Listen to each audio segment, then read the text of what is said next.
Komisi Pemberantasan Korupsi menetapkan pegawai Bea Cukai Budiman Bayu Prasojo sebagai tersangka baru kasus suap importasi barang di Direktorat Jenderal Bea Cukai. Budiman langsung ditangkap KPK di kantor pusat Bea Cukai. Siapa nih? Budiman Bayu Prasojo ditangkap pada Kamis sore. Selanjutnya, yang bersangkutan dibawa ke Gedung Merah Putih KPK guna pemeriksaan lebih lanjut. Budiman Bayu Prasojo ditetapkan sebagai tersangka berdasarkan hasil pemeriksaan KPK sebelumnya atas penggeledahan sebuah rumah di Ciputat. Saat itu KPK menemukan koper berisi uang 5 miliar rupiah. Sebelumnya KPK mengungkap barang KW atau palsu dan ilegal bisa masuk ke Indonesia karena kasus suap pegawai Direktorat Jenderal Bea Cukai Kementerian Keuangan. KPK menyebut suap tersebut membuat pengecekan tidak dilakukan sesuai aturan. Ini KPK pada hari ini menetapkan tersangka baru yaitu saudara BPP dan kemudian tim melakukan penangkapan di mana BPP ditangkap di kantor pusat Ditjen Bea Cukai di wilayah Jakarta dan kemudian langsung dibawa ke gedung KPK Merah Putih. Penangkapan tadi dilakukan sekitar pukul 4 sore dan saat ini BPP sedang dilakukan pemeriksaan secara intensif oleh penyidik. BPP disangkakan telah melanggar ketentuan pada pasal 12 B besar atau gratifikasi contoh pasal 20 huruf C KUHP baru, di mana penetapan tersangka BPP ini dari pemeriksaan sejumlah tersangka dan juga pihak-pihak terkait lainnya yang dimintai keterangan oleh penyidik, juga rangkaian penggeledahan yang dilakukan, ya salah satunya temuan terkait 5 koper yang berisi uang senilai 5 miliar tersebut, di mana dalam hasil penggeledahan itu penyidik kemudian mendalami dari para saksi yang dimintai keterangan uang-uang tersebut berasal dari mana dan peruntukannya untuk apa, gitu ya, sehingga kemudian KPK menetapkan BPP sebagai tersangka baru dalam perkara ini. Persyaratan calon presiden dan calon wakil presiden digugat warga ke Mahkamah Konstitusi. MK diminta melarang keluarga presiden dan wakil presiden mencalonkan diri di pemilihan presiden.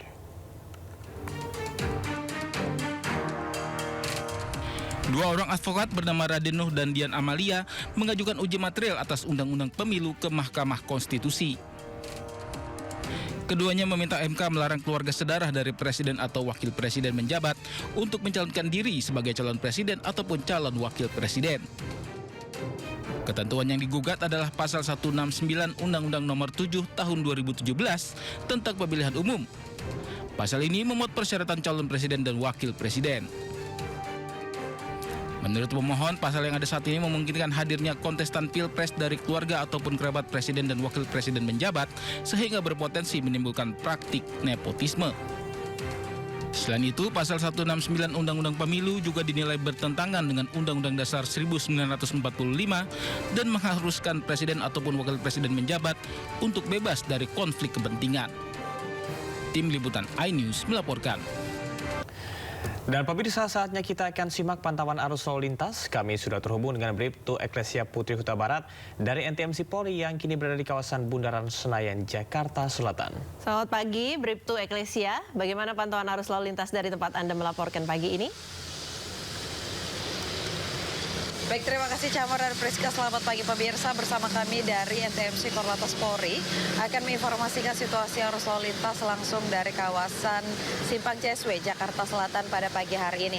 Untuk situasi arus lalu lintas dapat kita lihat bersama, tampak cukup ramai dan terus mengalami peningkatan volume arus kendaraan dari berbagai arahnya, yakni dari arah Fatmawati yang akan menuju ke arah Senayan maupun Sudirman pada pagi hari ini tampak cukup ramai. Terlihat adanya perlambatan kecepatan terjadi jelang antrean traffic light di di kawasan ini, kami menghimbau kepada seluruh pengendara untuk tetap bersabar dan berhenti di belakang garis stop pada saat mengantri celah traffic light.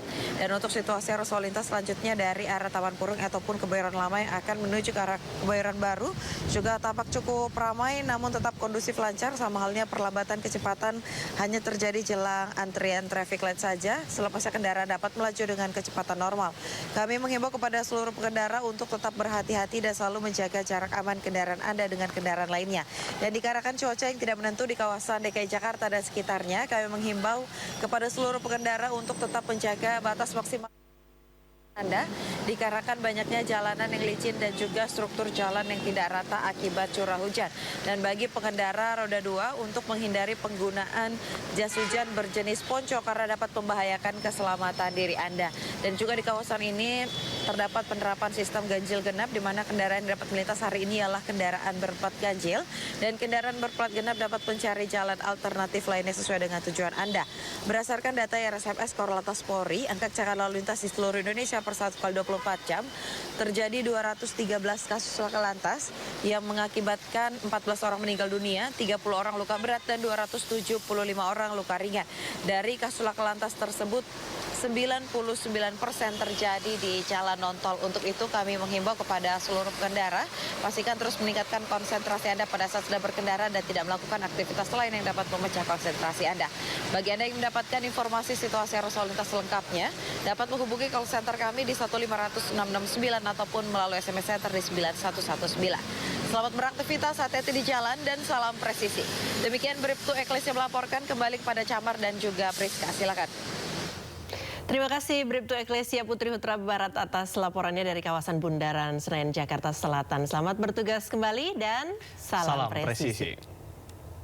Ya pemirsa, di tengah ramainya perdebatan soal penerima beasiswa LPDP yang bangga anaknya mendapat paspor asing, Kementerian Hukum menegaskan justru permintaan warga negara asing menjadi warga negara Indonesia meningkat dalam beberapa tahun terakhir.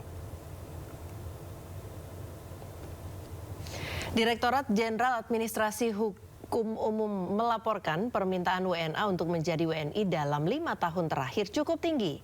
Namun pemerintah menegaskan tidak mudah jadi warga negara Indonesia. Pasalnya prosesnya sangat selektif dan juga ketat, termasuk kewajiban tinggal di Indonesia selama 5 tahun berturut-turut atau 10 tahun jika memutuskan untuk tinggal di Indonesia secara berselang-seling. Indonesia sendiri menganut sistem kewarganegaraan tunggal yang juga berlaku untuk pasangan perkawinan campur. Pemerintah memberikan kewarganegaraan ganda terhadap anak hasil perkawinan campur hingga si anak dinyatakan dewasa untuk memilih. Jadi banyak minat dari ratusan bahkan ribuan kalau kita total 5 tahun terakhir ingin menjadi warga negara Indonesia, dan tidak semuanya sekarang diproses karena memang ada keterbatasan persyaratan yang demikian ketatnya. Ini menunjukkan bahwa menjadi warga negara Indonesia bagi warga negara asing merupakan sebuah kebanggaan, merupakan sebuah cita-cita yang mereka inginkan. Bahkan diantaranya juga ketika kita tanyakan dan kita wawancarai kenapa ingin menjadi warga negara Indonesia, ya kami suka saja dengan masyarakat dan lingkungan Indonesia, orang-orangnya ramah dan lain sebagainya. Jadi bukan hanya persoalan ekonomi dan lain sebagainya saja, tapi sosial budaya ini juga menjadi harapan dari warga negara asing untuk masuk menjadi warga negara Indonesia. Dirjen AHU juga menegaskan pasangan suami istri penerima beasiswa LPDP di Inggris, Arya Iwantoro dan Dwi Sasetyaning Tias, berpotensi melanggar hak sang anak terkait dengan pengaturan kewarganegaraannya. Anaknya usianya masih relatif kecil, belum dewasa. Kalau lihat dari garis keturunan kelahirannya dan orang tuanya tentu masih status warga negara Indonesia, tapi sama orang tuanya dialihkan menjadi atau diinformasikan seolah-olah menjadi warga negara asing. Nah ini juga tentu melanggar hak perlindungan kepada anak gitu, kepada orang tuanya. Nah, sehingga nanti kami coba akan berkoordinasi dengan kedutaan dan juga kepada yang bersangkutan untuk memastikan apakah memang benar telah terjadi peralihan status kewarganegaraan. Karena secara hukum peraturan perundang-undangan yang ada, anaknya tetap menjadi warga negara Indonesia sampai dengan dia dewasa, nanti menentukan sendiri kalau sekiranya dia harus memilih kepada kewarganegaraan ganda di tempat dia residennya, tinggalnya. Karena dimungkinkan juga ketika dia berturut-turut lebih dari 5 tahun menjadi permanen residen di suatu tempat, dia mendapatkan potensi untuk menjadi salah satu warga negara lain.